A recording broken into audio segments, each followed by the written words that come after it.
far as I am aware, when that Hilo went down, like it kind of hit a cliff and fucking rolled, right? So I mean, it was in an area that was almost fucking impossible to get to, right? It was, it was going to the guys were on ropes when it got hit with an RPG. They know that because some of the guys that came off the rope were intact. They weren't devastated by the crash. No shit, I didn't know that. Yeah. So there were some guys that were intact. So they basically fell out of the bird. And then when it got hit, then this is just what I was told. This is partly hearsay. I've seen the pictures and the videos and everything else.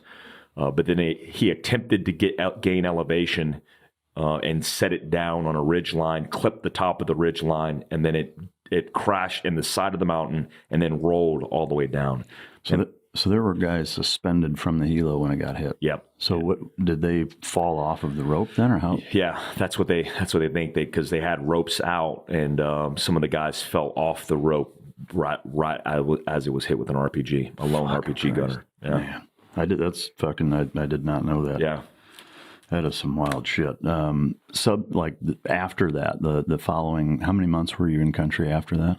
After that happened, man, 4 more months. So in that 4-month period, was there a retribution time period where you guys were like, all right, motherfuckers, and the gloves are coming off? There absolutely was. We were involved in a big operation in Kotya Valley, which is it's a terrorist safe haven. We pushed through the valley. We had Marines providing artillery support. I was calling for fire. We had Apaches going Winchester on the ridge lines. That's when we had the MH-47 that inadvertently crashed, and we had to drop a JDAM on it. But in addition to that, we recovered some propaganda from the bad guys' perspective of the videos that were taking from the bad guys' perspective of the assault on the Littrell's team. So we were able to extract some of that during SSEs. Was there anything that surprised you, or that you didn't think happened or didn't know that happened, that from their vantage point either disproved after action or just shed more light that's not more commonly known? Yeah, there's a whole bunch of stuff. Like Marcus got debriefed before we even left country. It was distroed to all. We had his debrief. And the debrief of I think it was JPR8, the guys who do joint personnel recovery, sent out a blast to everybody. And there's a whole bunch of things that happen, some of it which isn't communicated, which isn't talked about.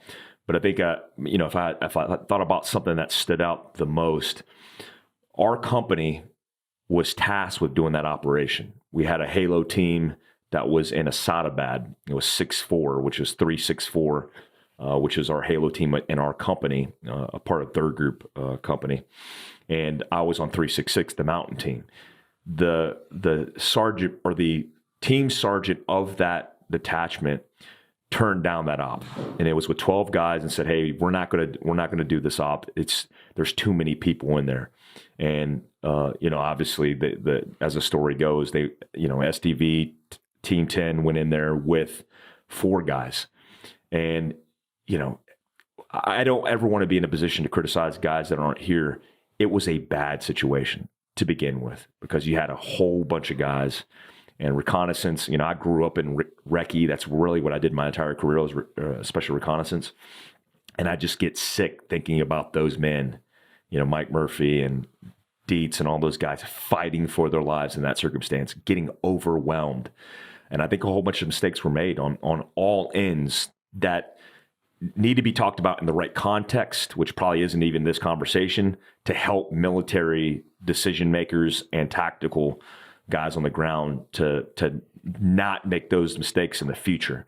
And I think a lot of that came out, especially when it came to providing support for even the guys on the ground. I mean, how do you provide support for 150 militants that are attacking 4 guys?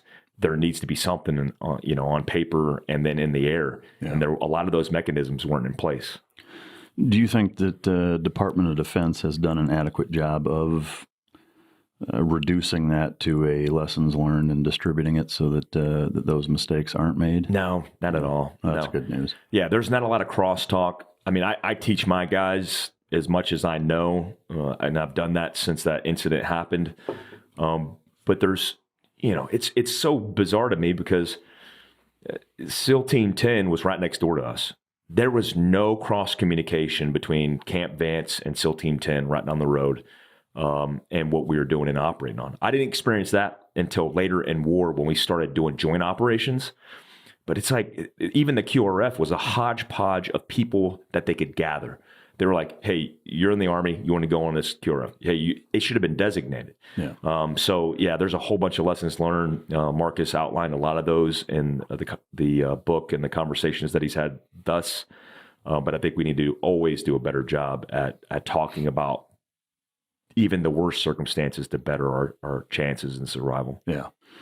Amen on that. In terms of the retribution ops, is there any ops that you can share that gave you guys a sense of retaliation that like legit, like tangible, like this is what we did and this is what we accomplished? Yeah, our whole entire company, we had a whole company of 6 detachments on the border. Every single one of those teams and their area of operation went out and were smacking bad guys, including us in the Cocha Valley. So from the Army's perspective, specifically 3rd Special Forces Group, we did a lot of killing to make up the best we could to get some vengeance and some justice for those men that were killed. Yeah. Did you guys lose anybody on that 9-month? We did. He wasn't in my company. We did lose a guy. He was killed in an IED. We had a whole bunch of dudes shot and injured. But as far as my company and 6 detachments, we fared pretty well that rotation. Yeah. Were at that time and where you guys were at, were IEDs a huge fucking problem? No, they weren't. Yeah. That's a big reason why we didn't. I mean, I rolled up and down our valley, which was considered Konar Valley, up and down the Konar River, 1 MSR, 1 main supply route up and down north-south that ran along the river, and we never got IED.